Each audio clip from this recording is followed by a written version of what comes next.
lebih penting dari semua yang ku punya. Jika kamu salah, aku akan lupakan. Walau belum tentu kau lakukan yang sama. Karena untukku kamu lebih penting dari egoku.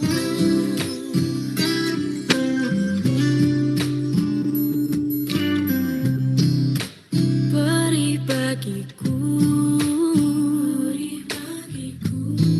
menahan marahku, tapi ku akan lakukan bahkan lebih dari itu. Aku yang minta maaf walau kau yang salah. Aku kan menahan walau kau ingin pisah. Karena kamu penting, lebih penting dari semua yang ku punya. Jika kamu salah, aku akan lupakan. Walau belum tentu kau lakukan yang sama. Karena untukku kamu lebih penting dari egoku.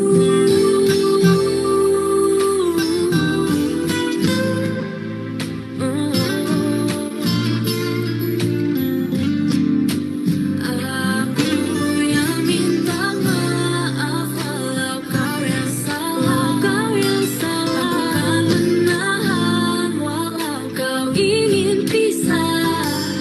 Karena kamu penting, lebih penting dari semua yang ku punya.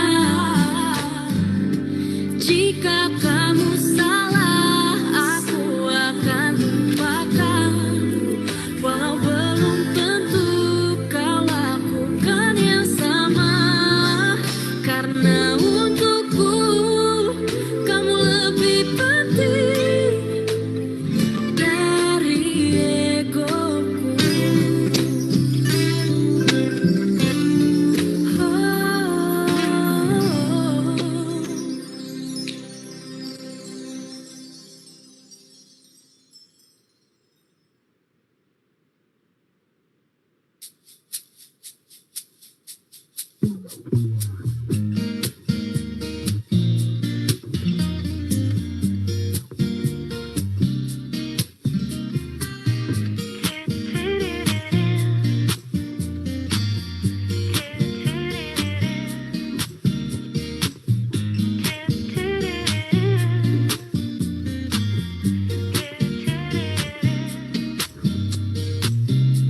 Ku terus melangkah melupakanmu, lelah hati perhatikan sikapmu. Jalan pikiranmu buatku ragu, tak mungkin ini tetap bertahan. Perlahan mimpi rasa mengganggu, ku coba untuk terus menjauh. Perlahan hatiku terbelenggu, ku coba untuk lanjutkan hidup. Engkau bukanlah segalaku, bukan tempat untuk hentikan langkahku. Usai sudah semua berlalu, biar hujan menghapus jejakmu. Terus melangkah melupakanmu, lelah hati perhatikan sikapmu. Jalan pikiranmu buatku ragu, tak mungkin ini tetap bertahan. Perlahan mimpi terasa mengganggu, ku coba untuk terus menjauh. Perlahan hatiku terbelenggu, ku coba untuk lanjutkan hidup. Engkau bukanlah segalaku, bukan tempat untuk henti hentikan langkahku. Usai sudah semua berlalu, biar hujan menghapus jejakmu.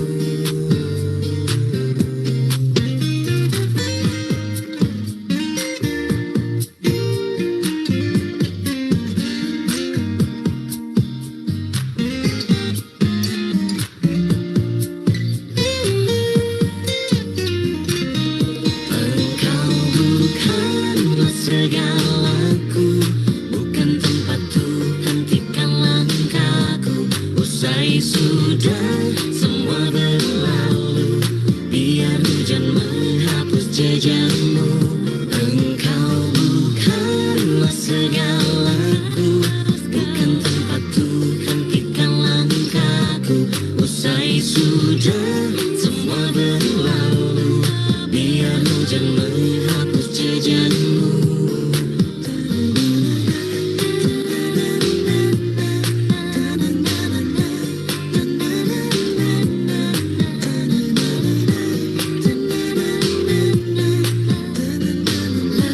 Lepaskan segalanya, lepaskan segalanya, lepaskan segalanya.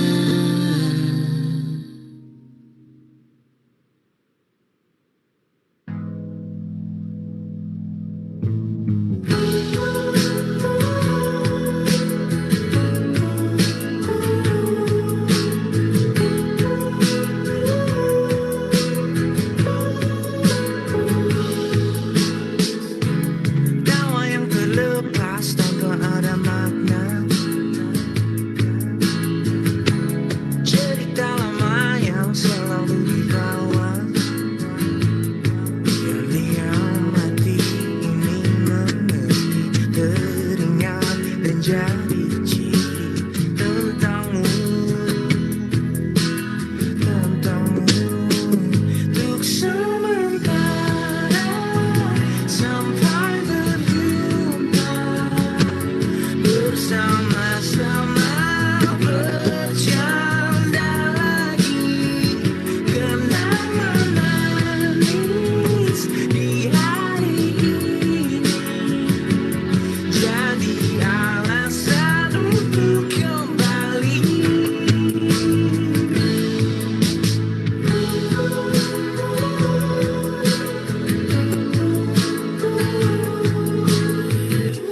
Semua mimpi tinggi dan segala drama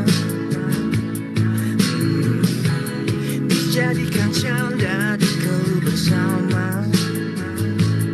Terkadang-kadang mata bicara seakan-akan semua rahasia. Oh, kebodohan antara kita jadi kenangan manis.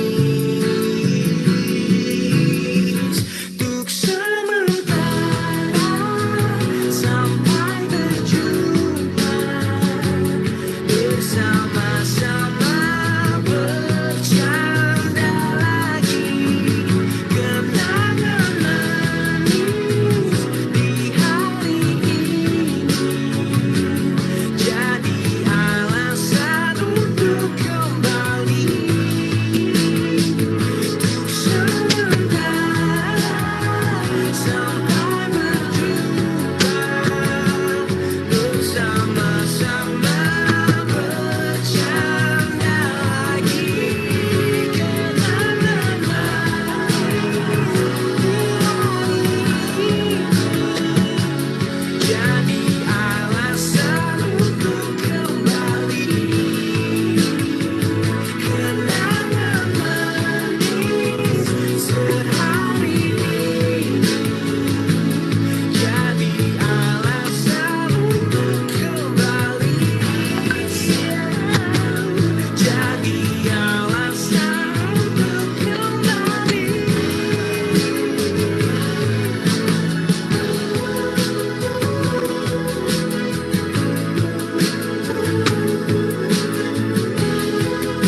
Baik, Bismillahirrahmanirrahim. Kita mulakan sesi perkongsian kita pada pagi ini dengan bacaan Ummul Kitab Al-Fatihah. A'udzubillahi minasyaitonirrajim. Bismillahirrahmanirrahim. Alhamdulillahirabbil alamin. Arrahmanirrahim. Maliki yaumiddin. Iyyaka na'budu wa iyyaka nasta'in. Ihdinas siratal mustaqim. Siratal ladzina an'amta 'alaihim ghairil maghdubi 'alaihim waladdallin. Amin. Baik, alhamdulillah, bersyukur kita kehadirat Allah Subhanahu Wa Taala kerana dengan izin dan limpah kurnianya dapat kita sama-sama hari ini dipertemukan dalam satu program iaitu sesi perkongsian penyediaan proposal grant professional certification ataupun PACE oleh Kementerian Pengajian Tinggi yang diadakan pada pagi ini 7 hari bulan November 2021 bermula daripada pukul 10 pagi sehingga ke pukul 11 pagi nanti. Apapun saya mengalu-alukan kehadiran yang berbahagia Profesor-Profesor, Profesor Madya, Doktor-Doktor, tuan-tuan dan puan-puan yang saya kasihi sekalian. Terima kasih kerana mengikuti sesi perkongsian ini yang kita bawakan secara langsung daripada Webex dan juga Facebook Live UTM iLeague. Baik, untuk makluman semua hadirin hadirat sekalian, yang mana sekiranya ada sebarang ataupun ada sebarang persoalan ataupun ingin bertanya kepada panel penceramah kita yang kita jemput khas hari ini, bolehlah diajukan sama ada di ruangan chat komen dekat Facebook Live ataupun dekat link Webex kita pada hari ini. Baik. Dan izinkan saya untuk memperkenalkan panel penceramah kita pada hari ini, itu Pengarah Pusat Akademik dan Pengalaman Pembelajaran UTM-KL di bawah Institut Siswazah Tersedia Kehidupan UTM iLeague. Itu bersama-sama kita hari ini Profesor Teknologis Dr. Intan Zahra binti Mat Darus. Selamat pagi Prof, selamat datang dan terima kasih kerana meluangkan masa untuk sesi perkongsian penyediaan grant proposal PACE, Kementerian Pengajian Tinggi pada hari ini. Dan untuk tak membuang masa lagi, saya menjemput yang berbahagia Profesor untuk meneruskan turut cara seterusnya. Dipersilakan Prof. Terima kasih banyak Ardi sebagai pengurusi majlis pada hari ini. Assalamualaikum warahmatullahi wabarakatuh. Rakan-rakan pensyarah, profesor-profesor, Profesor Madya, doktor-doktor dan juga rakan-rakan sekalian, saya ucapkan terima kasih kerana sudi hadir kepada sesi perkongsian taklimat KPT PACE, pelaksanaan KPT PACE di sesi Webex yang kita adakan pada hari ini. Saya juga mengalu-alukan kehadiran daripada rakan-rakan daripada universiti lain sekiranya ada. Saya ucapkan terima kasih dan selamat datang ke sesi perkongsian ini. Baik, untuk sesi perkongsian ini saya akan menggunakan slide. So mohon izin untuk saya paparkan slide.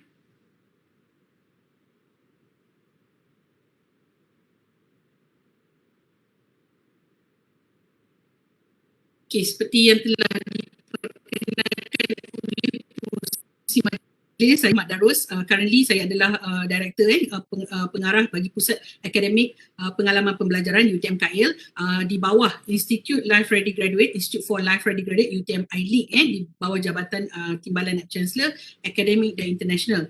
Okey, untuk pengetahuan semua, di bawah grant penjana kita telah diberikan sedikit peruntukan KPT telah diberikan sedikit peruntukan di bawah grant penjana, iaitu untuk dua program yang saya kira amat bermakna dan sangat besar untuk dikongsikan dengan pelajar-pelajar kita, iaitu yang pertama adalah KPT CAP ataupun CAP tu stand for Career Advancement Program yang sedang berlangsung, masih sedang berlangsung, yang telah dibuka pada awal tahun lagi, mungkin lebih awal, saya rasa pada awal tahun hujung tahun lepas diumumkan dan telah ditawarkan, dan ramai rakan-rakan pensyarah yang telah mencuba untuk apply for program, untuk menghantar permohonan dan untuk melaksanakan program tersebut, dan ada yang berjaya alhamdulillah.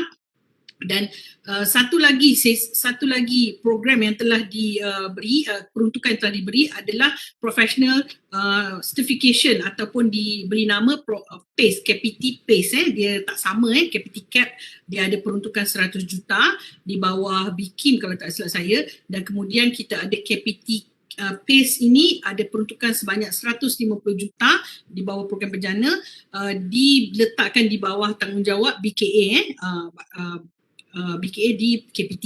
Baik, untuk pada hari ini saya ingin menyampaikan sedikit maklumat.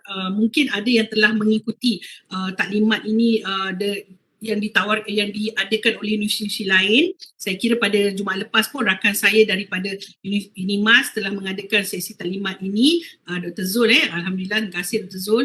Dan kali ini kita juga, saya akan mengulang lagi lah taklimat yang diberikan mungkin pada hari Jumaat tersebut. Ramai yang sedang bercuti, saya kira hari ini pun ramai masih bercuti lagi, tapi kerana masa yang diberikan sangat terhad dan sangat kita ada sedikit saja masa untuk penyediaan program, jadi saya tidak boleh tangguhkan lagi walaupun kita ada banyak cuti-cuti Malaysia sepanjang tempoh yang baru ini diumumkan dan baru ini ditaklimatkan kepada kami Grant Professional Certification ini. Baik, saya mohon dengan izin menggunakan slide daripada Kementerian Pengajian Tinggi, walaupun saya bukanlah wakil daripada Kementerian Pengajian Tinggi, tetapi bahagian kecemerlangan akademik telah menjemput semua penyelaras KPT PACE untuk ditaklimatkan. Jadi saya menggunakan slide yang telah diberikan kepada kami, untuk disampaikan kepada semua warga UTM dan juga sekiranya ada warga daripada yang lain yang menyertai program pada hari ini. Baik, pelaksanaan ini adalah pelaksanaan voucher, dalam bentuk voucher KPT Professional Certification ataupun yang dipanggil KPT PACE. Baik, dan telah diberikan beberapa objektif KPT PACE, iaitu yang pertama adalah menjurus kepada nilai tambah, iaitu memberi nilai tambah dalam bentuk sijil profesional kepada kelayakan sedia ada kepada pelajar. So kita sedia maklum pelajar kita akan bergraduan, ada yang akan bergraduan pada bulan 2, ada yang akan bergraduan pada bulan 8, dan mereka ini telah diberikan ruang dan peluang untuk mengikuti program profesional. Kita tahu program profesional sangat mahal, kebanyakannya lebih daripada RM3,000, ada yang sampai RM6,000, ada yang lebih mahal lah kalau design thinking tu saya rasa sampai RM12,000. Jadi ada juga yang boleh dilaksanakan untuk pelajar dalam lingkungan tidak melebihi RM3,000. Oleh yang demikian, KPT telah memberi peluang kepada kita untuk mengemukakan pelajar-pelajar kita yang kita fikirkan ataupun mengumumkan program-program KPT PACE kepada pelajar kita yang kita kirakan bersesuaian dengan bidang pelajar dan akan memberi nilai tambah kepada pelajar. Yang kedua adalah untuk meningkatkan kompetensi profesional graduan dalam bidangnya sendiri. Jadi kita tahu pelajar apabila bergraduan mereka mendapat sijil akademik dan sekiranya diberi peluang untuk kita melaksanakan program ini, pelajar akan mendapat satu lagi sijil profesional yang mungkin memberi peluang yang lebih baik untuk pelajar itu mungkin untuk meneruskan lagi kebolehan mereka dalam bidang profesional dengan peningkatan sijil ke level-level yang seterusnya. Sebab ada sijil profesional ni dia ada berperingkat. Ada level 1, contohnya adalah untuk awareness atau untuk memperoleh pengetahuan dalam bidang tersebut. Kemudian level 2, level 3 dan seterusnya untuk sehingga sampai satu poin pelajar sendiri boleh menyediakan latihan yang demikian pada masa hadapan.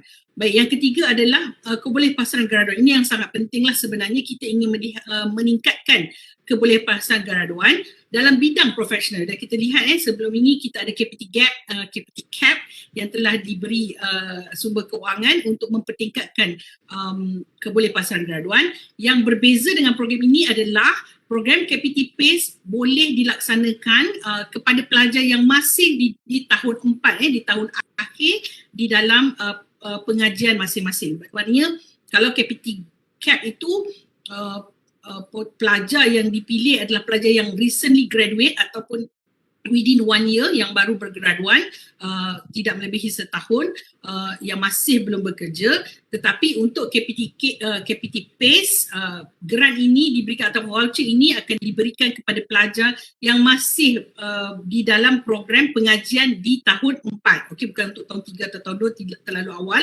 tetapi pelajar yang berada di tahun 4. Boleh tak diberi kepada pelajar yang recently graduate? Boleh juga sekiranya pelajar itu masih belum bekerja, boleh diberikan kepada pelajar yang recently graduate yang masih belum bekerja, okay?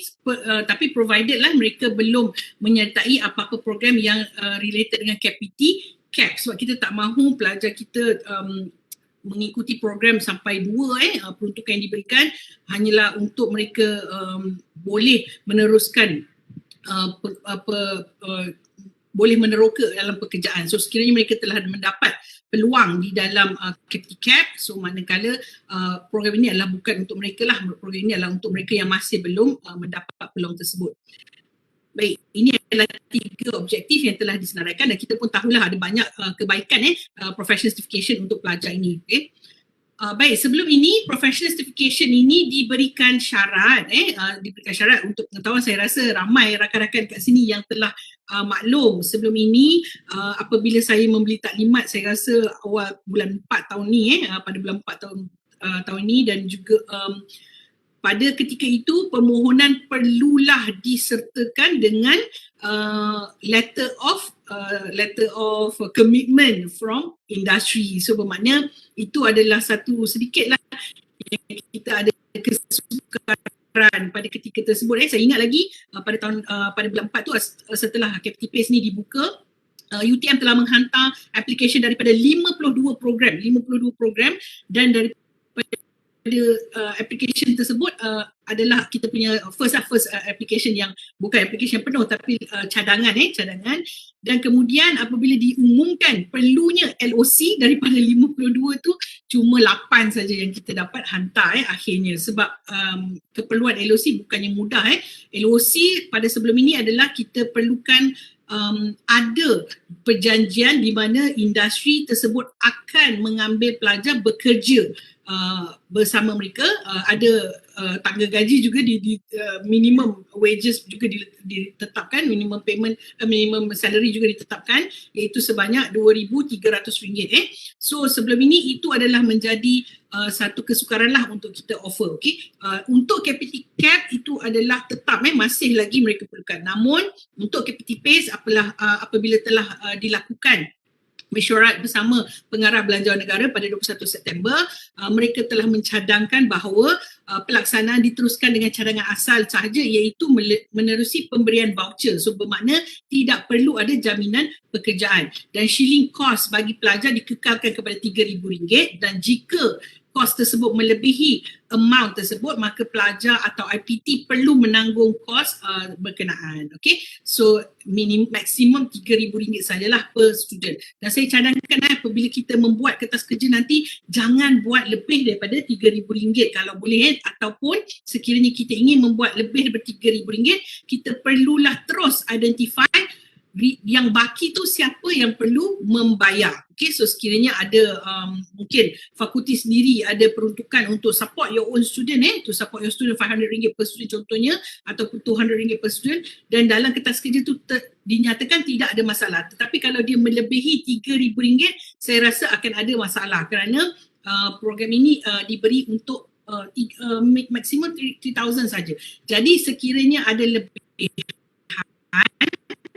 boleh kalau contoh saya ada we come across a program di mana dia punya peruntukan tu diperlukan sebanyak RM6,000. So RM6,000 sangat tinggi kan. So kalau sekiranya kita tahu dari the remaining 3,000 tu nak datang dari mana, tak ada masalah. Okay, so cuma dirisaukan nanti kita terpaksa offer kepada pelajar dan pelajar perlu membayar the remaining 3,000. Itu mungkin agak sukar lah. Okay, so cadangan saya di dalam kertas kerja very clear, kalaulah lebih daripada RM3,000 di mana peruntukan itu akan didapati. Okay, yang seterusnya, pelaksanaan program tidak terikat dengan jaminan pekerjaan seperti yang sebelum ini. So sebelum ini kepada rakan-rakan yang mana telah mendapat grant ini dengan peruntukan yang diberikan dan juga dengan jaminan pekerjaan yang telah ditawarkan tu, itu tetap diteruskan. Tak boleh kata dah ada fasa 2 tanpa pekerjaan dan you all pun nak buat program tak boleh. Dia kena diteruskanlah yang fasa pertama. Untuk fasa kedua onwards nanti kita tidak perlu jaminan pekerjaan, namun perlu ada pemantauan terhadap keboleh pasaran graduan GE pelajar menerusi tracer study, iaitu SKPG pelajar. Maknanya apabila pelajar kita tamat bergraduan nanti, katalah kita menawarkan program kepada 50 orang pelajar dan kita sebagai penyelaras program ataupun yang menawarkan program perlu mengambil maklum 50 orang pelajar ini ke mana pergi mereka, ke mana keberadaan mereka dan menerusi SKPG mereka. Maknanya kita mintalah pelajar itu mengisi SKPG mereka dan kalau boleh mengisi dengan pekerjaan lah dan ini sahaja yang ingin mereka tahulah apakah mereka telah mendapat pekerjaan atau tidak, tapi tidak ada keperluan jaminan pekerjaan lagi. Baik, untuk pelaksanaan ini adalah 6 perkara untuk pelaksanaan pemberian voucher. Yang pertama, Jawatankuasa Teknikal dan Pemandu Penjana voucher KPT PACE di peringkat UA akan membuat penilaian dan akan mengesyorkan keperluan voucher. Yang kedua, UTM khususnya akan mengemukakan jumlah bilangan voucher yang diperlukan. Okey, apakah dan detailnya adalah perlu ada nama persijilan yang ditawarkan, badan persijilan dan juga senarai pelajar yang akan menduduki program tersebut berserta kos bagi setiap pelajar. Okey, yang ini perlu dilaksanakan. Yang dalam perkara 2 ini adalah apa yang kami perlukan segeralah daripada tuan-tuan dan puan-puan sekalian dan pihak UTM, di peringkat UTM kita akan membuat penilaian pada 14 November. Okey, masa dia sangat suntuk saya minta maaf, memang masa sangat suntuk. Kami diberikan tempoh hingga 15 November. Jadi UTM memerlukan semua pengajar dan juga semua yang akan menawarkan program untuk mengemukakan program masing-masing secepat mungkin supaya penilaian boleh dilaksanakan pada 14 November. Okey, bagi peringkat KPT PACE di peringkat UTM, kita tidak ada apa-apa halangan sekiranya kertas kerja itu lengkap, ada nama persijilan, ada nama badan persijilan dan pesertanya lengkap dan juga kosnya adalah memang within the budget. Okay, so insyaAllah tiada apa-apa halangan untuk pelaksanaan program. So biasanya saya ingat lagi apabila fasa pertama hari tu yang apply 8, memang 88 kita kemukakan kepada KPT, tiada pun ditolak dan sebagainya. Okay, adalah sedikit yang kita arahkan buat pembetulan kerana mungkin ada kekeliruan dalam beberapa fakta tapi tidak ditolak, semuanya dihantar. Okey, dan yang ketiga, permohonan perlu diperakukan dan dibentangkan di JK Pemandu KPT. So ini akan dilaksanakan di peringkat KPT dan IPT akan dimaklumkanlah keputusan itu dan kemudian KPT akan menyalurkan peruntukan yang diluluskan. So ada pertanyaan bila peruntukan ini akan disalurkan. Memang saya tak boleh nak bagi tahulah bila. Mereka mengikut KPT memang mereka akan salurkan segeralah kerana peruntukan itu adalah untuk tahun 2021. So apabila mereka ataupun sekurang-kurangnya mereka akan memberi kelulusan pada tahun 2021. Jadi kita sudah tahulah yang program kita diterima atau tidak pada dalam tahun ini dan insyaAllah kalau sekiranya pelaksanaannya dilakukan pada tahun hadapan tidak ada masalah kerana apabila KPT telah memberi kelulusan mereka akan salurkan duit itu terus kepada IPT. So tidak ada masalah apabila dia telah berada di dalam bendahara UTM lah, tak ada masalah. Okey, dan seterusnya KPT akan memantau perbelanjaan voucher menerusi pelaporan yang disediakan oleh IPT. So di peringkat UTM kita ada penyelaras KPT PACE adalah saya sendiri dan saya ada jawatankuasa terdiri daripada ahli iaitu TP daripada pejabat TNCA dan juga wakil daripada bendahari dan juga pengarah UTM CC Dr. J. So insyaAllah kami adalah jawatankuasa yang akan membuat pemantauan lah perbelanjaan voucher ini nanti kemudian. Okay. Dan mungkin akan ada pembentangan lah daripada penerima voucher, penerima penganjur program. Kita akan adakan satu sesi pemantauan lah dari semasa ke semasa. Baik, ini adalah peranan yang akan dilakukan oleh PT. Yang telah kita lakukan adalah menubuhkan jawatankuasa, mengenal pasti pelajar yang akan mengambil persijilan. Ini yang kita harapkan di peringkat pengajar ataupun training provider. Sekiranya fakulti adalah mereka yang ingin menawarkan program, maka fakulti bertanggungjawab untuk memberi senarai pelajar yang ingin pelajar ni perlu ada keinginan lah untuk mengambil persijilan ini. Kita tak letak saja semua pelajar di bawah program kita, semua kita letak, ada 200 orang kita letak kerana ini adalah terpulang kepada pelajar kerana akan ada ramai orang yang menawarkan program dan pelajar tidak semestinya ambil program yang spesifik ditawarkan oleh director program mereka ataupun chair sekolah mereka, tidak. Mereka boleh mengambil persijilan daripada mana-mana bahagian lain di dalam universiti. Contohnya mungkin pelajar engineering ada keinginan untuk mengambil sijil yang berkaitan dengan data analitik contohnya, yang ditawarkan oleh School of Computing ataupun yang ditawarkan oleh School of management. So mungkin perkara-perkara tersebut kita tak boleh, bukan paksaan lah maknanya. Dia perlu adalah keinginan pelajar sendiri memilih program kita. Dan kemudian kita perlu menentukan, peringkat IPT perlu menentukan pensijilan profesional itu, maknanya peringkat KPT, peringkat IPT, peringkat UTM. Kami jawatan kuasa teknikal akan melihat permohonan tuan-tuan dan puan-puan dan akan membuat penilaian lah di atas persijilan yang telah dinyatakan.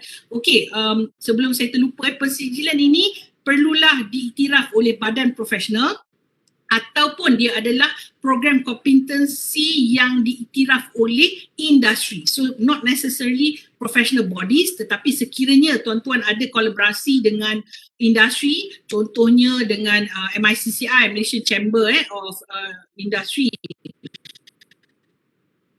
ataupun dengan MARI, you have a program with MARI, you ada collaboration dengan MARI, ataupun you ada program dengan Intel contohnya, spesifik industri pun boleh, kompetensi itu diiktiraf oleh industri tersebut. Tidak ada masalah. Nanti di dalam persijilan itu kita nyatakan dia adalah persijilan kompetensi daripada industri. So itu pun boleh, tapi memang keutamaan diberi kepada persijilan badan profesional. Yang keempat adalah mengenal pasti kaedah penambahan voucher, sama ada top up by IPT. So maknanya itu yang saya katakan tadi. Peruntukan voucher diberi hanya RM3,000. Sekiranya kos kita itu melebihi RM3,000, di dalam kertas kerja perlu dinyatakan dengan jelas sama ada RM3,000 itu additional money itu perlu datang daripada pelajar, top up daripada pelajar, ataupun IPT sendiri akan membayar, ataupun industri yang berkenaan. Mungkin ada industri yang berminat menawar program bersama dengan kita dan mereka tidak ada masalah untuk menambah the remaining top up yang kos yang sebenar sekiranya melebihi RM3,000 yang telah diberikan di dalam voucher tersebut. Ini perlu jelas dinyatakan di dalam kertas kerja tuan-tuan dan puan-puan kemudian. Yang kelima, menentukan mekanisme tuntutan voucher menerusi bendahari. Ini bukan tanggungjawab kita lah, ini adalah tanggungjawab bendahari. Nanti bendahari akan ambil maklum perkara ini dan bendahari akan mengaturkanlah mekanisme tuntutan tersebut. Dan yang penting kat sini, yang ayat inilah mengemukakan pelaporan secara berkala. So maknanya kita akan ada borang, saya pun telah diberi borang pemantauan oleh KPT kepada penyelaras, dan penyelaras akan meminta semua program owner yang telah diluluskan untuk mengisi pelaporan secara from time to time.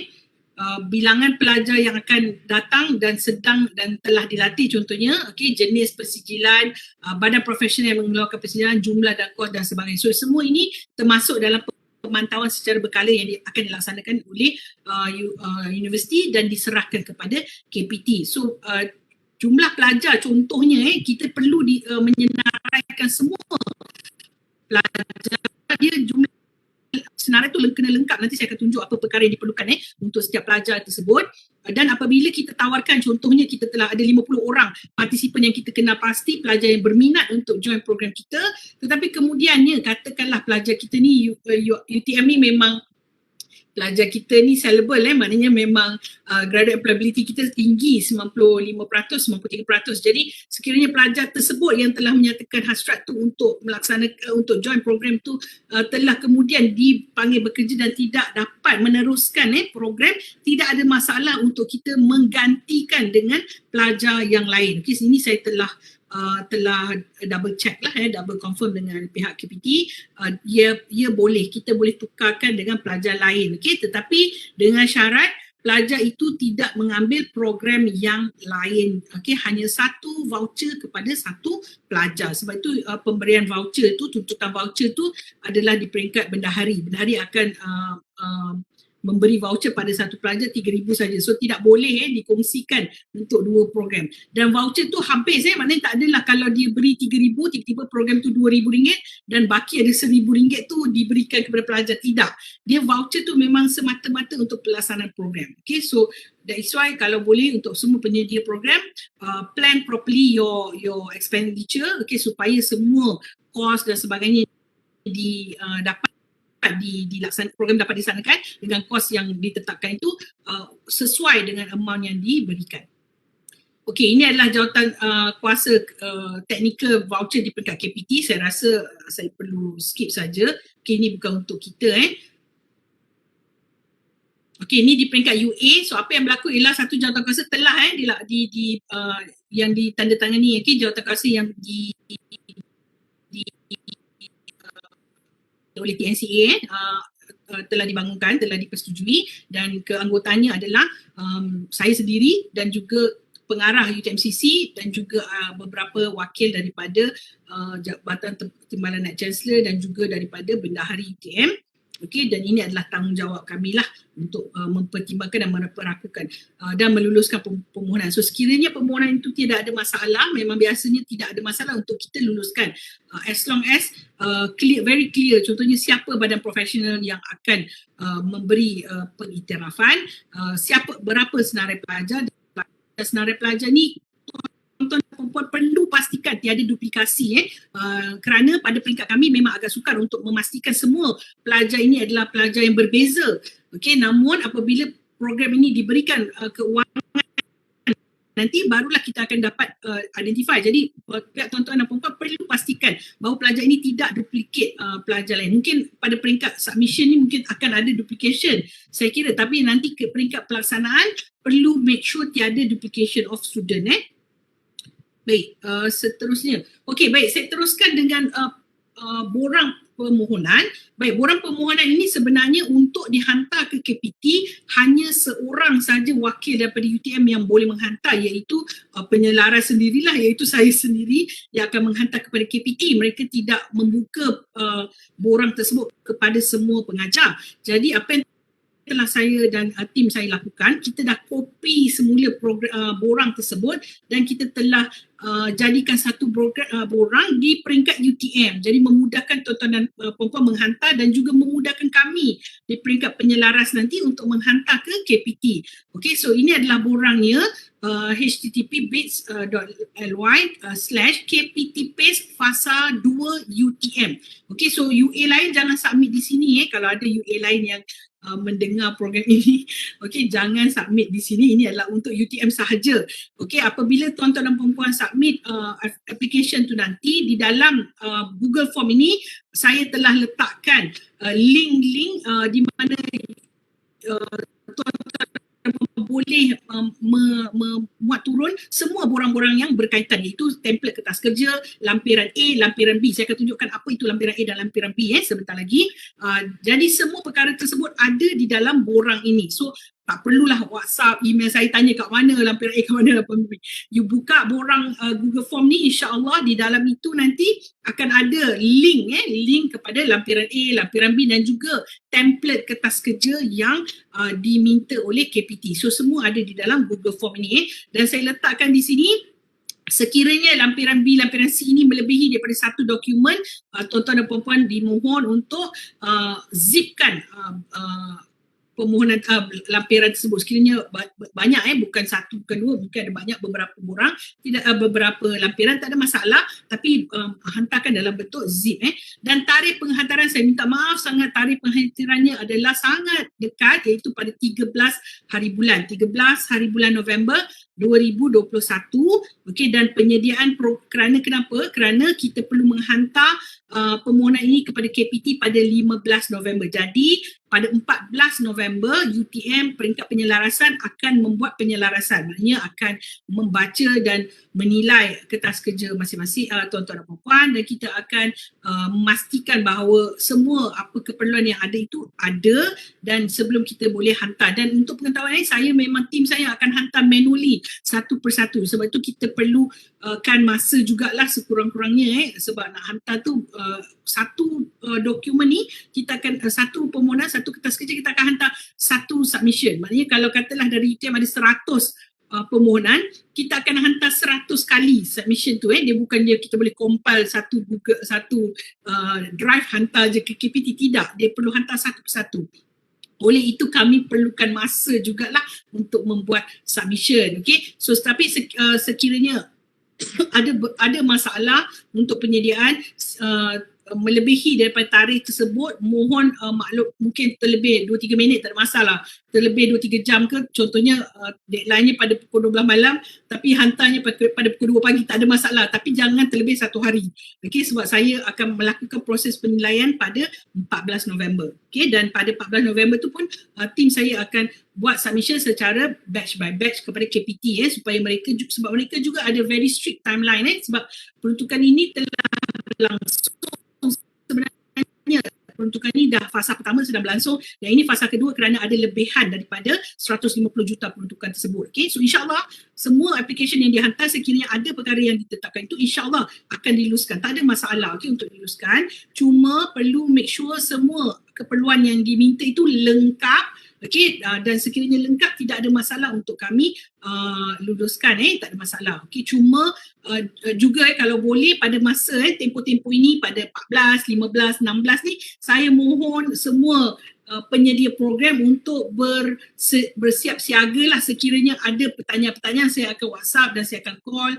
Okey, saya jarang call orang sebelah malam, tapi untuk KPT PACE ni saya ingat saya call pensyarah-pensyarah yang salah hantar dan sebagainya pada sebelah malam sebab masa yang diberikan kepada kita sangat limited. So saya ada call, saya tak ingat siapa, pada 10 malam saya minta dia tolong hantar dokumen dia, ada sedikit kekurangan itu dan ini, saya minta dia hantar semula. Saya minta maaf kalau berlaku dan mungkin akan berlaku pada 14, 15, 16 ni kita akan buat penilaian dan 15 tu kita akan hantar kepada KPT dan KPT mereka akan buat semakan secara sekali lalu dan sekiranya ada apa-apa kekurangan mereka akan terus immediately WhatsApp immediately akan call kita. Jadi kita perlu dapatkan segera daripada penyedia program. Jadi saya minta maaf terlebih awal terlebih dahulu sekiranya terpaksa menghubungi tuan-tuan dan puan-puan odd hours. So insyaAllah kalau boleh, kalau semuanya lengkap insyaAllah tak ada masalah. Baik, apakah elemen yang diperlukan di dalam kertas kerja? Elemen yang diperlukan adalah perkara inilah, apakah nama program dan anjuran siapa. So contohnya anjuran fakulti ataupun anjuran sekolah ataupun anjuran pusat Center of Excellence contohnya, ataupun anjuran badan penganjur luar pun tidak ada masalah. Contohnya fakulti ada collaboration dengan penganjur luar dan penganjur luar itu akan menawarkan program pun tiada masalah. Cuma kita perlukan ada komitmen daripada pihak fakulti lah sebagai co-ownership of that program lah. So maknanya walaupun ada yang menawarkan itu adalah badan daripada luar, contohnya NIOSH contohnya, tapi pihak fakulti adalah orang yang bertanggungjawab untuk pelaksanaan program tersebut. Okey, dan penyedia anjuran ini adalah anjuran fakulti, tapi kalau penyedia latihan ini boleh jugalah fakulti juga, pusat, dan boleh juga syarikat dan agensi dan industri. So this is very clear, walaupun yang menganjurkan adalah fakulti tetapi penyedia latihan boleh jadi syarikat luar yang kita ambil, syarikat luar ataupun kita penyedianya adalah agensi daripada luar, okey, ataupun Center of Excellence daripada luar, daripada universiti, tidak ada masalah. Cuma penganjur itu mestilah daripada UTM sendiri. Dan juga perlu ada nama badan persijilan. Okey, contohnya yang saya maklumkan tadi, badan persijilan profesional ataupun kompetensi daripada industri pun juga dibenarkan. So agensi yang mengiktiraf ni perlu dinyatakanlah. So sekiranya kalau kita ada collaboration dengan Intel contohnya dan Intel mengiktiraf CJ tersebut, bolehlah letakkan nama Intel walaupun dia bukan badan profesional tapi dia adalah industri. Ataupun contohnya CJ profesional itu adalah dikeluarkan oleh software provider. Contohnya tuan-tuan dan puan-puan nak buat program advance in AutoCAD ataupun advance in SolidWorks contohnya, dan juga persijilan itu akan dikeluarkan oleh company tersebut, software tersebut, industri tersebut, tidak ada masalah, boleh juga dilaksanakan dan perlu dinyatakan di sini. Okey, antara lain kandungan yang di dalam kertas kerja adalah seperti berikut. Perlu ada latar belakang program. Okey, mungkin sebentar lagi saya boleh kongsikan satu kertas kerja yang telah diluluskan lah, saya telah mendapat kebenaran. So insyaAllah saya akan kongsikan sebentar lagi sekali lalu apakah isi kandung yang dinyatakan. Okey, latar belakang program perlu ada. Apakah maklumat mengenai program ada dalam template nanti dia ada senaraikan apa maklumat yang diperlukan, contohnya tempat, lokasi, tarikh pelaksanaan. Okay, tarikh pelaksanaan tu memang kita tak spesifik lagi bila, tapi kita perlu letakkan tentative date. So contohnya dicadangkan pada 1 Januari 2022 contohnya, boleh diletakkan di situ dan tarikh itu boleh diubah, cuma perlu ada specific date. Dan juga duration, duration maknanya tuan-tuan dan puan-puan perlu mengenal pasti berapa lama program ini perlu dilaksanakan. Dan biasanya pelajar kalau professional dia tidak berminat kalau program yang sangat lama. So kalau boleh kita cater program ni dalam masa tempoh yang bersesuaian lah. Okay, so normally professional certification maybe dalam 4-5 hari, okay, dan mungkin ada examination dan sebagainya. Okay, so perlu dinyatakan tarikh tersebut dan duration tempoh program ini dilaksanakan. Dan yang paling penting adalah cost program. Okay, cost program ni, okay, apa yang boleh disenaraikan dalam cost program ni? Tidak bolehlah membuat pembelian yang pelik-pelik tuan-tuan dan puan-puan boleh digunakan semata-mata untuk pelaksanaan program. So sekiranya program itu adalah program profesional yang ada examination, juga perlu dinyatakan berapa cost examination tersebut. So sekiranya cost itu di dalam cost tuan-tuan perlu hanya nyatakan apa yuran cost. Okay, contohnya cost itu ada 4 modul. Okay, dan dalam modul ni ada yuran dia, modul 1 yuran pelaksanaan, modul 2, modul 3, modul 4. Okay, dan dari segi contohnya pecahan di dalam yuran modul ni, itu adalah kita akan detailkan di peringkat UA. Tapi untuk application kepada KPT tidak perlu pendetailan yang sangat detail, okay? Tapi di peringkat UTM, okay, kita akan buat pemantauan nanti, dia perlu ada pendetailannya lah. Contohnya untuk melaksanakan program modul pertama, tuan-tuan perlukan 1, bayaran kepada pengajar, kedua perlu menyediakan makanan kepada peserta contohnya kalau program itu secara face to face, ketiga perlu sedikit peruntukan untuk untuk peralatan khusus, contohnya kan nak belikan pelajar file ke, kertas ke, stationery ke, okey, perlu ada sekiranya face to face, ataupun sekiranya secara online perlu ada pembayaran untuk Webex untuk StreamYard contohnya. So yang ini, perkara-perkara ini perlu ada di dalam perlu dijumlahkan dan dia menjadi satu yuran, diletakkan di dalam yuran modul tersebut. Okay, so kalau ada 5-6 perkara pendetailannya dicampurkan dan kemudian dijadikan jumlah besar untuk yuran per student. Saya cakap ni. Okay, so tak boleh breakkan sangat. Jangan di dalam peruntukan nanti jangan breakkan makan, minum, sewaan dan sebagainya. Tak perlu lagi. Okay, itu hanya di peringkat pemantauan, di peringkat UTM nanti kita akan buat pemantauan dan kita perlu tahu pecahan daripada setiap modul tersebut. So tuan-tuan perlu nyatakan modul pertama contohnya bayaran kepada yuran pelajar adalah RM200 ataupun RM500 per student. RM500 itu mungkin akan dipecahkan kepada sewaan, bayaran pengajar, makan, okay, peralatan khusus, mungkin ada urus setia, okay, yang itu pendetailannya, okay, tapi yuran dia cuma nyatakan berapa per student. Okay, so itu paling senang. Mereka tidak mahu ada pecahan nanti kemudian dah letak yuran tu 200, tiba-tiba kat bawah program ada pula sewaan berapa ribu, makan berapa ribu, tak boleh. So semuanya perlu dimasukkan dalam jumlah yuran tersebut. Dan kemudian pelaksanaan program ni perlu detail dia berapa lama nak buat. Okay, contohnya kalau ada 4 modul, modul pertama berapa lama, modul kedua berapa lama, dan kemudian sekiranya tempat itu secara face to face di mana, di UTM ke, di NIOSH sendiri ke, di mana-mana yang kita telah buat perancangan lah, okay? Dan sekiranya ada industrial attachment contohnya, menyatakan berapa tempoh industri attachment dan sebagainya. Kemudian sedikit penutup menyatakan betapa pentingnya program tuan-tuan dan puan-puan ni untuk dilaksanakan kepada pelajar kita. Okay, so ini adalah isi kandung lah lakukan. Saya tunjukkan sedikit nanti saya akan tunjukkan kertas kerja, contoh kertas kerja yang salah seorang penerima program. Okay, ini adalah lampiran A. Okay, lampiran A penjana KPT-PACE Professional Certification. Apa yang diperlukan? Okay, ini adalah perkara yang diperlukan lah. Ini saya minta kebenaran kepada pelaksana program untuk menjadikan contoh. Ini sebenarnya sulit tapi sebab dah lulus so kita boleh jadikan contoh. Okay, so ini adalah contoh senarai program, summary program di dalam lampiran A yang perlu dikepilkan nanti. Okay, apa dia lampiran, apakah yang diperlukan? Nama program, bidang apa, penyedia latihan. Okay, so penyedia adalah The Centre of Applied Data Science Malaysia.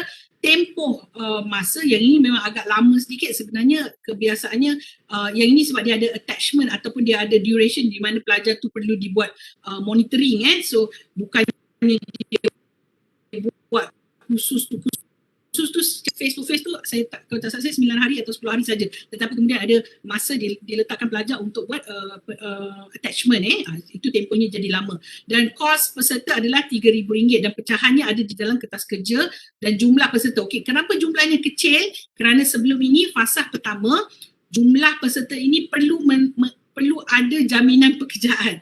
Jadi seperti yang saya nyatakanlah sebelum ini ramai pensyarah dan juga pengajar di staf di UTM yang menawarkan program tetapi akhirnya tidak diteruskan kerana keperluan jaminan pekerjaan, dan juga jumlah pelajar yang ditawarkan itu sedikitlah sebab tak ada company nak ambil sampai beratus-ratus orang pekerjaan so ini adalah summary-nya. Dan kemudian pendetailan sedikit di dalam lampiran A itu dia ada detail macam ni dia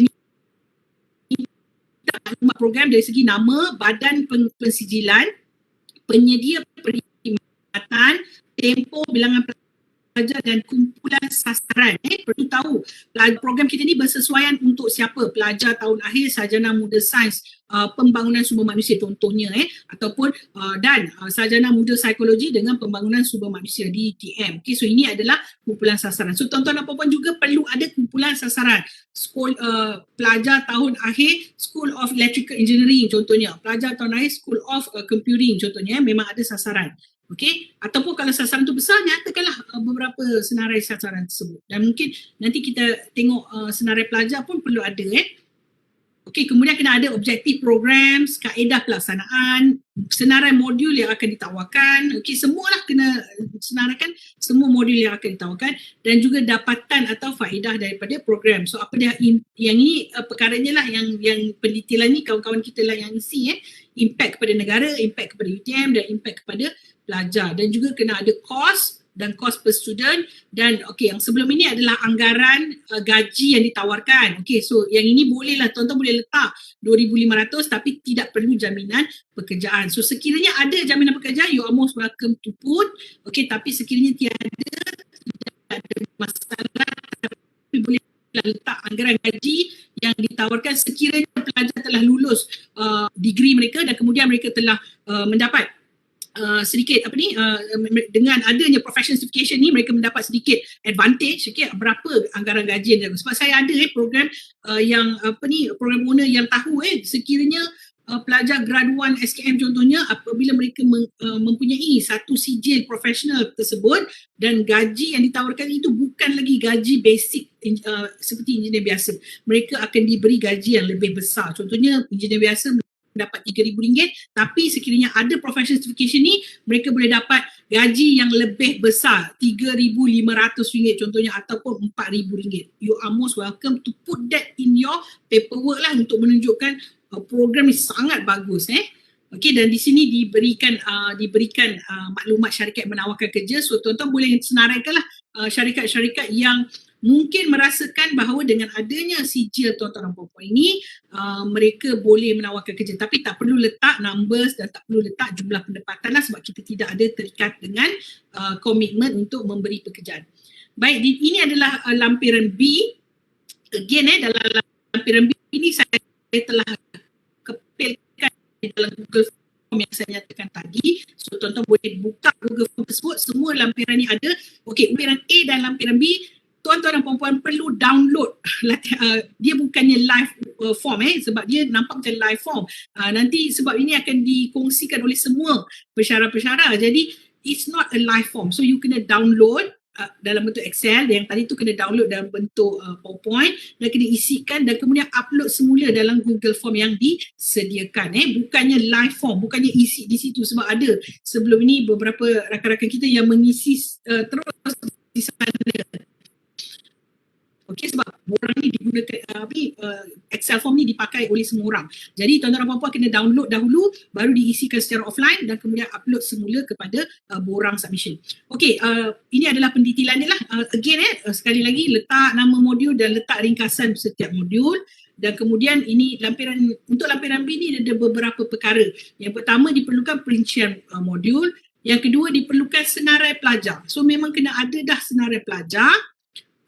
Yang diperlukan adalah nama, nombor kad pengenalan, fakulti, program pengajian, semester pengajian, jangkaan pergraduan. So, dan juga CGPA pun perlu diletakkan di sini. So maknanya kalau kita dah tahu siapa our participant ni, kita kena tahulah dia punya CGPA berapa. Sebab saya cadangkan immediately after this, tuan-tuan dan puan-puan boleh terus promote your program, buat satu Google Form dan hantar kepada pelajar-pelajar kita untuk mereka isikan Google Form itu sebagai orang yang berminat untuk menghadiri, khusus tuan-tuan dan puan-puan. Jadi mereka isikanlah maklumat yang ada ni. Jadi tuan-tuan dan puan-puan senang saja untuk terus uploadkan berapa orang pelajar yang berminat dan apakah dia punya maklumat yang diperlukan tu terus ada sebab ia datang daripada pelajar sendiri.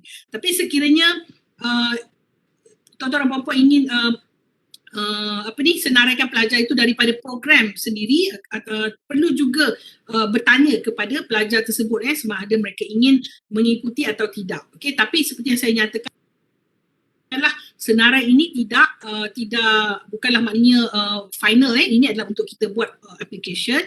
So kita nak rough idea how many, sebab masalah yang berlaku untuk KPT PACE ni, kadang-kadang program provider ni, training provider ni, mereka sangat ambitious kita letak 50 orang nak attend kita punya program, tapi akhirnya apabila duit telah diberikan dan kita gagal menyediakan 50 orang, itu yang menjadi masalah. So kalau boleh, dan kita telah mengambil peluang orang lain, so mungkin ada program lain yang sepatutnya boleh dapat tapi peruntukan tu telah diberi kepada kita 50 orang, sedangkan yang nak mengikuti program kita cuma 20 orang saja. So 30 tempat ni sepatutnya boleh dapat kawan-kawan kita yang lain boleh dapat, kita telah mengambil peluang mereka. Saya harap letak reasonable amount, walaupun tiada shilling seperti yang telah dimaklumkan, tak ada shilling. Satu program boleh je you nak letak berapa ratus, as long as you are able to conduct that program, tak ada masalah. Tetapi please think about it lah, fikirkan ada betul ke ada 200 orang nak mengikuti program kita ni. Okay, so sekiranya tidak, dan kita serahkanlah kepada kawan-kawan ataupun kita bukalah kepada kawan-kawan lain. So kalau boleh, pada pendapat saya, lebih baiklah pelajar sendiri menyatakan keinginan untuk mereka menyertai program ini. Okay? Sebab saya sendiri, pengalaman saya sendiri mengadakan program KPT CAP, keperluan saya memang 50 orang sebab memang industri tu telah memberi jaminan pekerjaan 50 orang. Nak dapatkan 50 orang bukan senang sebab pelajar kita very valuable yang kalau daripada engineering lah, especially untuk program saya yang saya dapat baru-baru ni untuk KPT CAP, bukan KPT PACE KPT CAP, diberi sebanyak RM258,000 tetapi akhirnya yang nak menyertai tu sangat susah nak dapat. Kita ada 50 tempat, baru ni kita cuma dapat 20 penyertaan saja. So kita kena cari lagi 30 orang yang ingin mengikuti program kita dan ingin bekerja dengan company tersebut. So student kita ni very sellable. So kalau boleh kita dapatkan input daripada pelajar siapa yang betul-betul nak join program dan siapa yang nak join program lain. So kita bagi dia peluang untuk join program lain juga. Okey, ini adalah senarai majikan. So sebelum ini adalah wajib di dalam lampiran B ni ada kolom, ada sheet pertama, sheet kedua, sheet ketiga tu. So sebelum ini kolom ini wajib, tetapi ini dah jadi tidak wajib. Okay, sebab dia letakkan di sini dalam bracket sekiranya mempunyai penempatan pekerjaan. So tidak ada keperluan untuk tuan-tuan dan puan-puan nyatakan industri dan juga berapa tawaran pekerjaan yang disertakan. Okay. Ini contoh yang kedua, okey, ada program yang telah mendapat peruntukan, okey, sebanyak daripada okey, kalau katalah penyedia latihan ini adalah fakulti sendiri, dia sebenarnya dia minta penyedia latihan ini adalah syarikat ataupun company yang berdaftar dengan Kementerian Keuangan sekiranya boleh Kementerian Keuangan. Kalaulah yang menyediakan latihan ini adalah center kita sendiri, kita tak ada account dan sebagainya, agak sukar untuk pelaksanaan program. Jadi bolehlah kita attachkan program kita ni dengan UTSB contohnya. Kalau di UTM kita ada UTSB so yang menyediakan latihan adalah fakulti tersebut, tetapi yang direkodkan sebagai penyedia latihan ini adalah UTSB sebab senang sumber keuangan tu ingin disalurkan, ataupun kita boleh juga attachkan penyedia latihan ini adalah UTM Space, okay? So mudah sedikit perbelanjaan yang akan diuruskan kelak.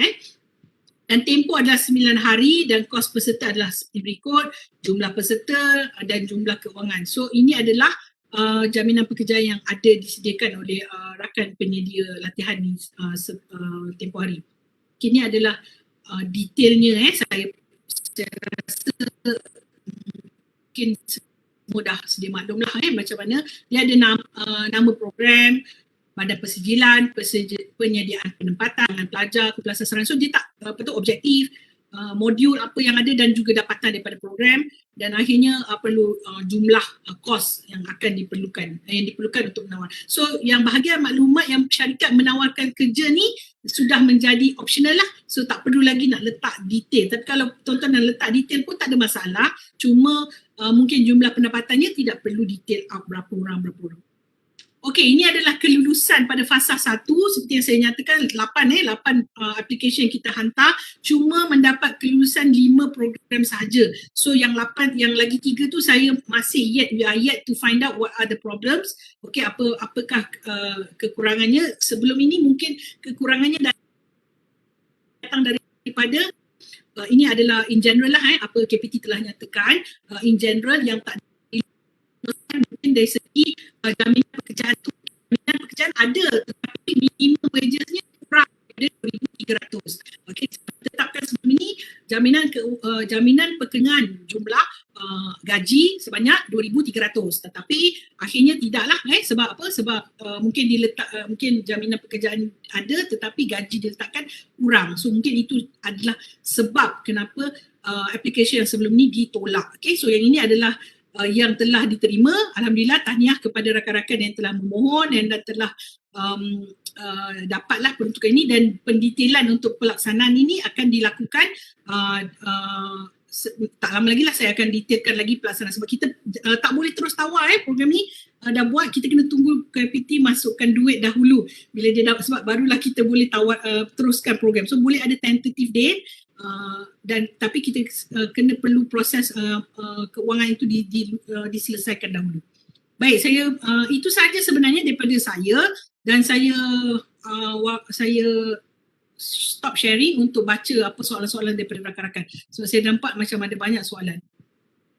Okey, so sekiranya ada apa-apa soalan daripada rakan-rakan yang ingin bertanya secara live, boleh, tak ada masalah, boleh unmute dan ask question.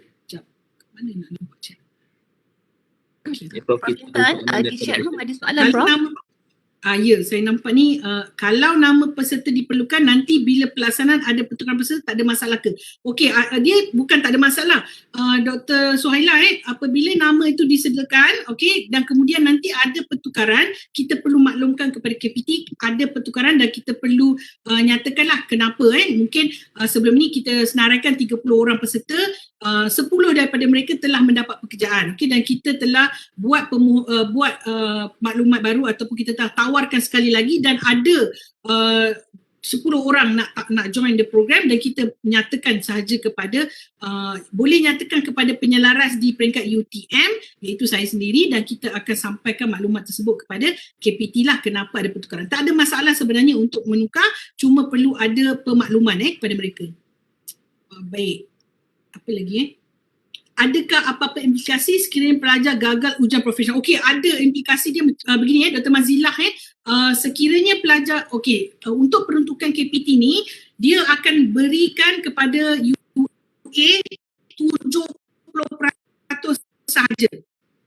Okay, 70% sahaja untuk kita adakan program dan setelah program tamat bakinya akan dibayar setelah program tamat. 30% lagi akan diberikan setelah program tamat dengan syarat program telah dilaksanakan dengan baiklah dan peserta tidak tarik diri, peserta tidak missing in action dan sebagainya. So kalau kita cadangkan 100 orang tu, you kena think carefully lah, sebab takut nanti kita dah offer memang betul ada 100 orang tapi masa program dilaksanakan ada yang tarik diri, ada yang tak datang dan sebagainya. So itu akan menjadi masalah. So we have to make sure that it is within our capacity lah untuk take care of the numbers tu. Number tu memang dia kata boleh ramai tapi kita bertanggungjawab.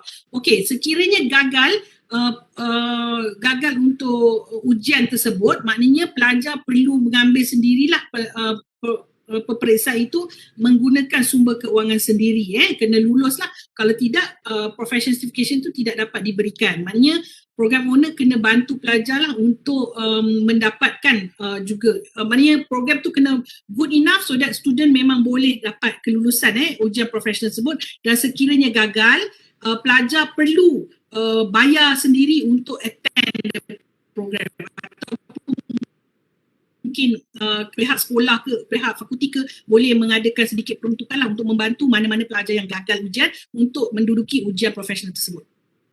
Boleh ke penganjur terdiri daripada beberapa orang pensyarah dan technician dan dari satu laboratory saja, bukan anjuran sekolah dan fakulti? Boleh Dr. Afika, saya tak tahu siapa saya baca je. Dr. Afika, boleh, tak ada masalah. Boleh 5-6 orang kita, kawan-kawan kita ataupun panel kita ataupun daripada lab kita come up with paperwork, 5-6 orang dan you all jadi pengajar, but provided that you are capable dan you have the qualification to teach that course, ada qualification daripada professional bodies, certified trainer untuk program tersebut, tak ada masalah. Dan perlu hantar application, boleh hantar melalui borang yang saya nyatakan tadi. Tak ada masalah. Tetapi untuk pengetahuan pelaksana program tu nanti perlulah syarikat atau agensi yang berdaftar dengan Kementerian Keuangan. Okay, so sekiranya dapat di peringkat laboratory ataupun di peringkat COE dan sebagainya yang tiada tabung keuangan, kita ada proses lain lah yang kita kena buat. Contohnya baru ni saya dengan KPT PACE, saya yang menawarkan adalah center saya sendiri. Jadi kita tak ada attachment dengan industri, kita tak ada industri sebagai training provider. Jadi kita kena ikutlah tata cara UTM, kita kena buat peta kerja, bentangkan JPU, perbelanjaan dan sebagainya. So adalah cara-cara sini. Tapi untuk KPT PACE ni diminta kalau boleh, tak kata dia wajib, kalau boleh yang menganjurkan tu adalah yang ada berdaftar dengan Kementerian Keuangan. Okay, so kalau boleh tu maknanya mungkin ada cara lain lah. Tapi kalau boleh dengan berdaftar dengan Kementerian Keuangan, maknanya kalau tuan-tuan dan puan-puan sendiri nak menawarkan program tak ada masalah, tapi you have to have contohnya attach dengan UTSB ataupun attach dengan UTM Space sebagai penaja program tersebut. Okay.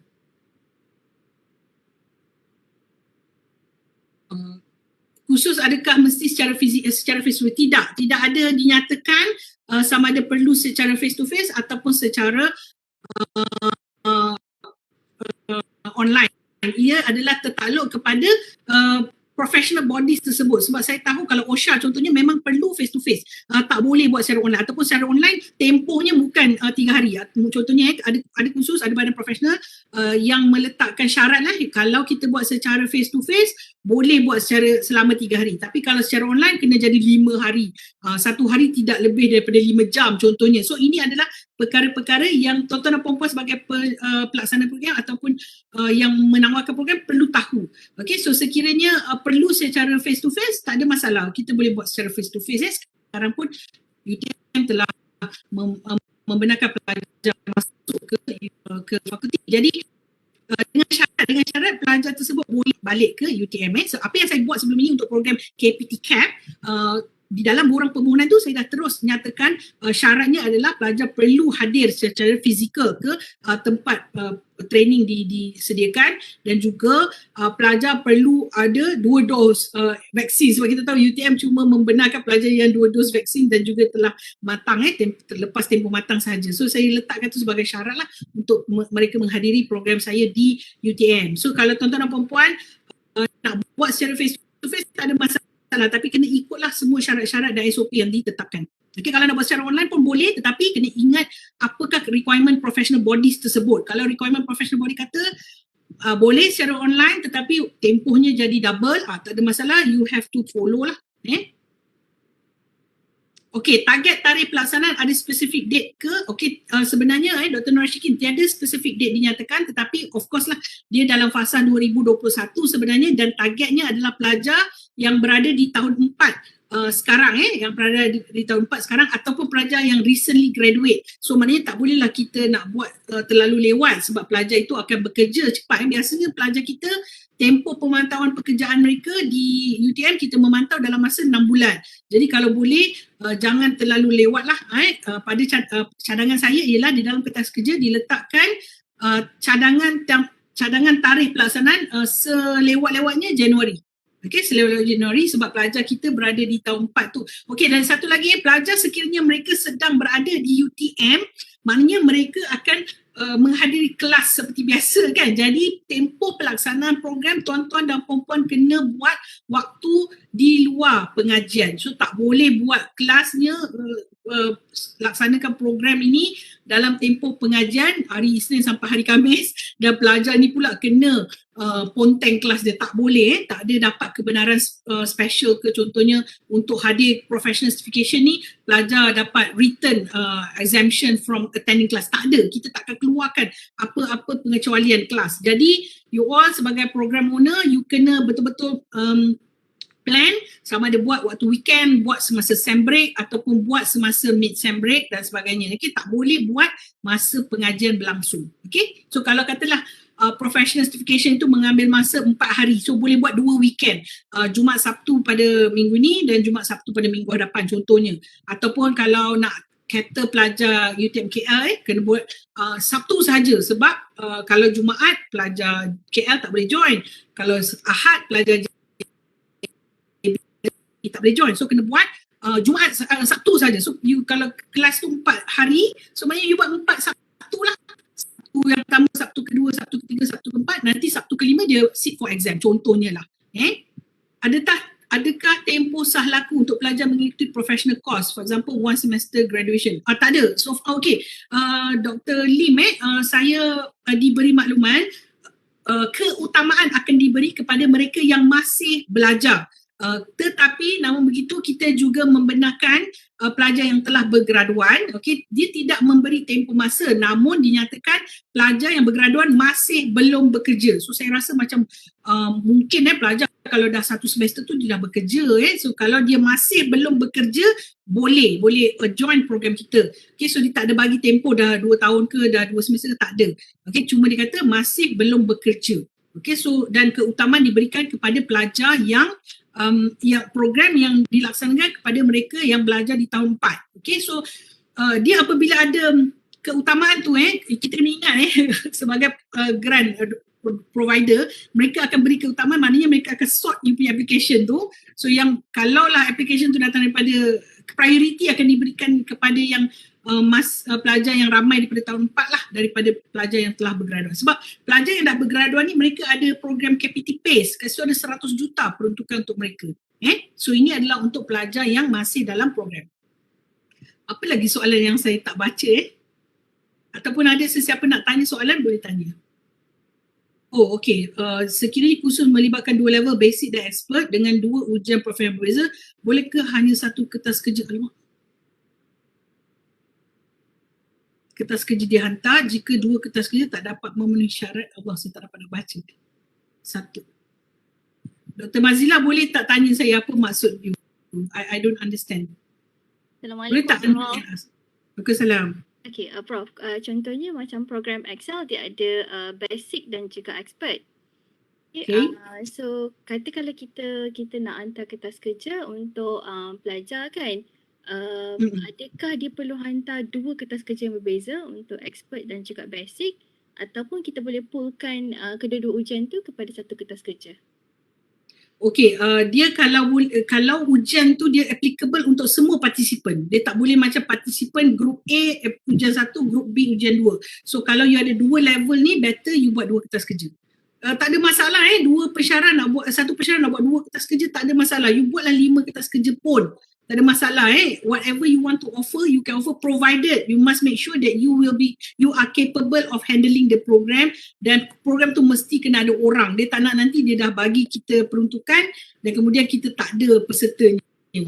Itu akan jadi masalah. So tak ada masalah untuk Dr. Mazlina sediakan 2 kertas kerja kerana levelnya berbeza. Of course kalau level berbeza, khususnya pun berbeza. Jadi susah kalau doktor nak buat dalam kertas kerja yang sama, khusus yang berbeza. Level ni dan level 1 dengan level expert contohnya kan. So better buat 2 kertas kerja. Okay. So, Terima kasih. doktor boleh namakanlah level-level tu di dalam tajuk kertas kerja doktor. So maknanya memang ada satu basic level, tapi soalannya itulah, is the basic level is professional certification juga atau tidak? Kalau betul basic level pun professional certification, tak ada masalah. Tapi nanti kalau untuk kertas kerja kedua tu kena bagi tahulah kenapa yang dia ni boleh attend yang level kedua, kenapa dia tak expert level, kenapa dia, apa bezanya dengan basic level. Okey, soalan dia, bolehkah satu pelajar ikut 2 program? Jawapannya tak boleh. Satu pelajar hanya boleh ikuti 1 program sahaja. Dan 1 program ini diberi RM3,000. So sekiranya katalah program tuan-tuan dan puan-puan ni dah dikira, ditolak, dicampur, dibahagi cuma RM1,000 sahaja per student. Habis burn. Tak adanya kata ada baki RM2,000 boleh ikut program lain. Tak ada. Okey, Assalamualaikum. Waalaikumsalam. Nanti nak tanya, adakah voucher ni hanya untuk lokal pelajar saja atau international pun masuk sama? Ya, ini adalah untuk pelajar lokal sahaja. Okey, pelajar international tidak untuk pelajar international. Okey, ada satu lagi soalan ni, Encik Zumi, itu je ke soalannya? Ya. Okey, Terima kasih. Okey, ada satu soalan lagi, bolehkah program ini offer for both degree and master student? Okey, keutamaan diberi kepada pelajar degree. Keutamaan diberi kepada pelajar degree, namun saya telah mendapat maklum balas daripada KPT, boleh dipertimbangkan untuk pelajar master juga, provided pelajar master itu tidak ada pengalaman bekerja. Maknanya kalau katalah pelajar degree kita tadi tu, dia terus daripada degree dia terus buat master, dia tak bekerja lagi, dia terus sambung belajar, dia boleh juga ditawarkanlah program ini. But Dr. Lim, you have to make sure that student have never worked. So mungkin dalam borang permohonan doktor tu, doktor letaklah satu pelajar kena bersetujulah dia tidak pernah bekerja.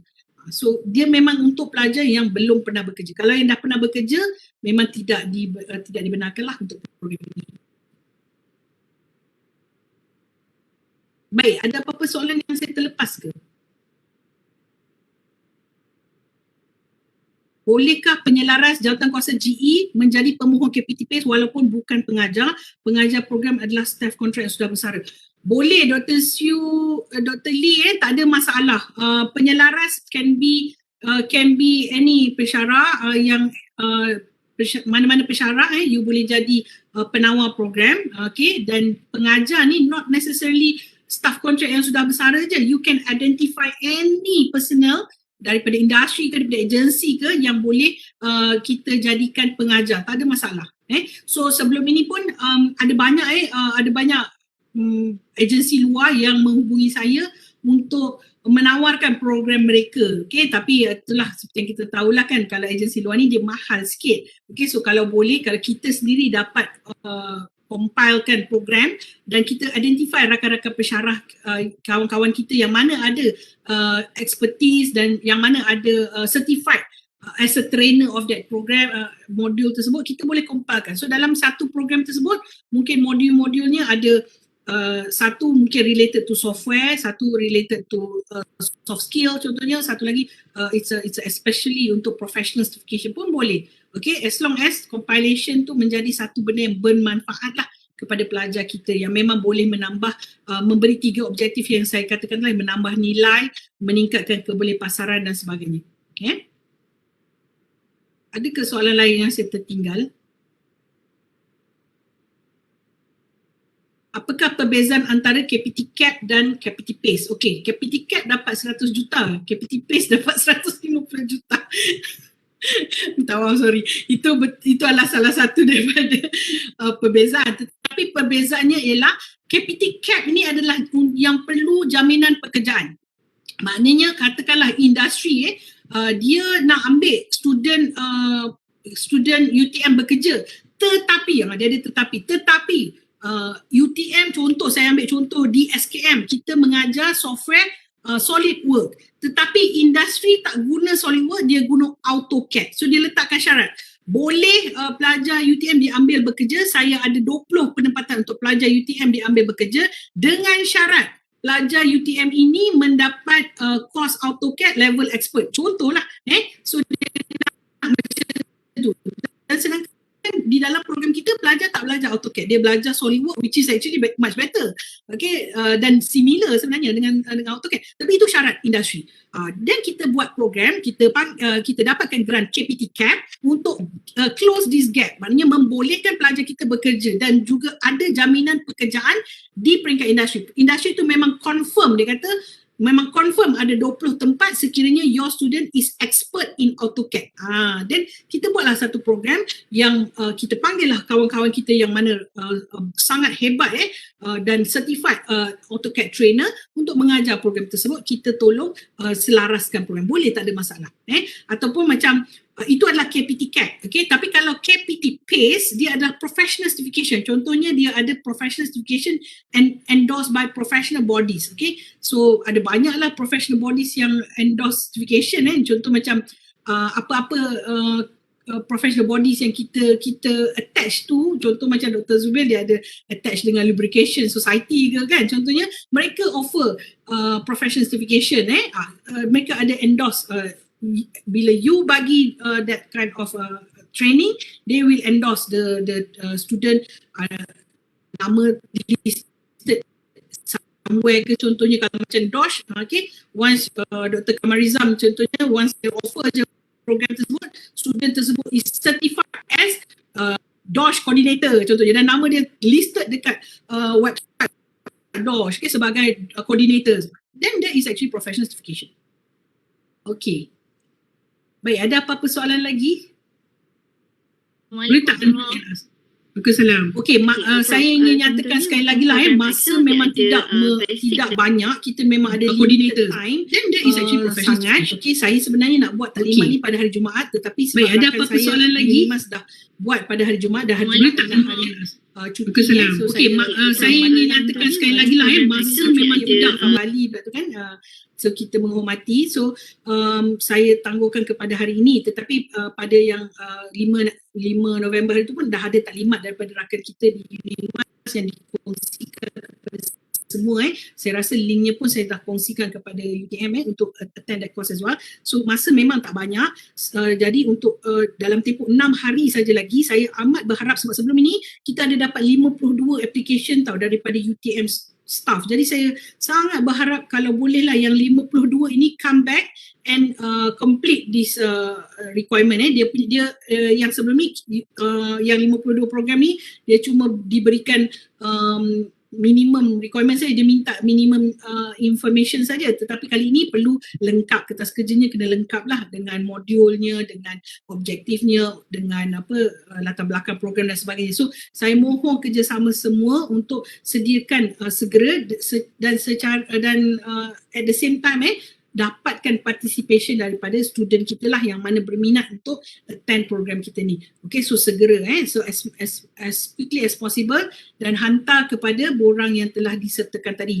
link borang yang telah disertakan. Sekiranya ada apa-apa persoalan lagi, boleh terus WhatsApp saya. Okay, saya akan entertain insyaAllah, sebab ini adalah memang urgent lah, memang time is very crucial. Dan pada rakan-rakan kita yang lain yang mana telah dapat program ni, Dr. Karonita contohnya, tahniah Dr. Karonita dah dapat peruntukan untuk boleh apply lagi, sebab then you know your program is actually is a very good program, that is why you get that you get the allocation. Cuma sebelum ni your allocation tu restricted to the amount of penempatan kan, so the number of penempatan. So now dah tak ada dah number of penempatan, so doktor boleh juga apply lagi untuk fasa kedua ni dengan student yang berbeza. Okay, cuma student pertama tadi dengan penempatan, student kedua ni tanpa penempatan. So saya berharap kita ada 150 juta, mungkin dah ada yang dah ditawarkan di mana-mana dan mungkin dah turunlah sedikit, dah tak adalah sampai 160 juta. Tapi sekurang-kurangnya dari UTM kalau kita dapat hantar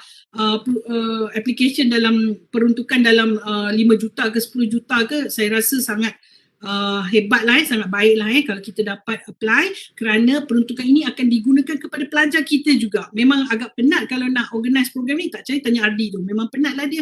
Saya arahkan ke hulu ke hilir untuk organize program, sangat penat. Tetapi berbaloi kerana kita tahu student akan mendapat manfaat yang sangat baik, yang sangat hebat. Okay, walaupun tak ada apa-apa untuk kita, tak ada masalah. Ia adalah untuk untuk student kita dapat manfaat. Professional certification is not cheap, it's very, so hopefully it can benefit our student in a larger scale, insyaAllah. Ya, saya rasa itu saja penjelasan saya dan taklimat pada hari ini. Sekiranya ada apa-apa soalan yang saya tertinggal, boleh Ardi boleh bacakan kalau ada. Kalau tak ada, itu saja daripada saya. Terima kasih. Saya serahkan kembali kepada pengacara majlis kita, Cik Ardi. Baik, terima kasih Yang Berbahagia Profesor Teknologis Dr. Intan Zahura binti Badarus atas perkongsian penyediaan proposal grant professional certification KPT PACE pada hari ini. Dan sekali lagi saya juga ingin mengucapkan ribuan terima kasih kepada Yang Berbahagia Profesor Madya, Doktor-Doktor, tuan-tuan dan puan-puan hadirin hadirat yang hadir ke sesi perkongsian kita pada hari ini. Terima kasih banyak-banyak. InsyaAllah semoga apa yang telah pun dikongsikan oleh Prof. Intan sebentar tadi dapat digarap dan dimanfaatkan oleh semua. Dan sekiranya, sekali lagi, sekiranya kepada Yang Berbahagia Profesor, Doktor yang ada soalan, boleh direct PM kepada Prof. Intan. Dan juga saya ada sediakan link kehadiran untuk hari ini dan bolehlah mengisi kehadiran Prof semua di dalam link kehadiran tersebut. Saya sediakan di ruangan komen.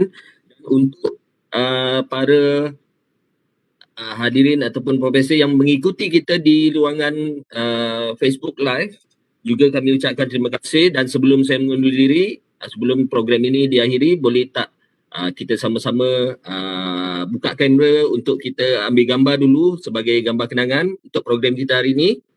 Okey. Jadi kita jemput semua. Baru nampak muka doktor-doktor ni yang handsome semua.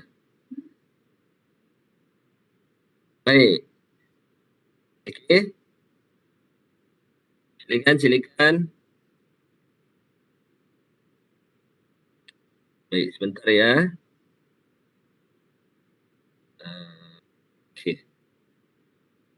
Dalam kiraan 3. 1, 2, 3. Sebentar.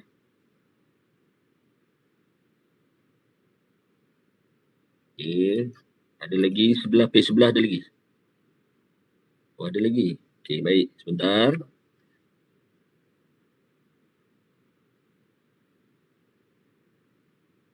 Okey, second time kita buat freestyle sikit. Dalam kiraan 3. 1, 2, 3.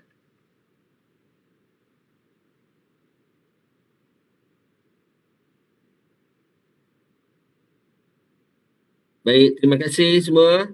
Dan untuk itu saya sudahi kita punya sesi perkongsian kita pada hari ini dengan tasbih kifarah dan surah Wal-As. Bismillahirrahmanirrahim. Subhanallahumma wa bihamdika asyhadu an la ilaha illa anta astaghfiruka wa atubu ilaik. Wal-'as innal insana lafi khusr illa allazina amanu wa 'amilus solihati wa tawassaw bil haqqi wa tawassaw bis sabr. Jumpa lagi nanti di sesi yang lain. Terima kasih Yang Berbahagia Prof. Dan Terima kasih semua. Assalamualaikum. Assalamualaikum.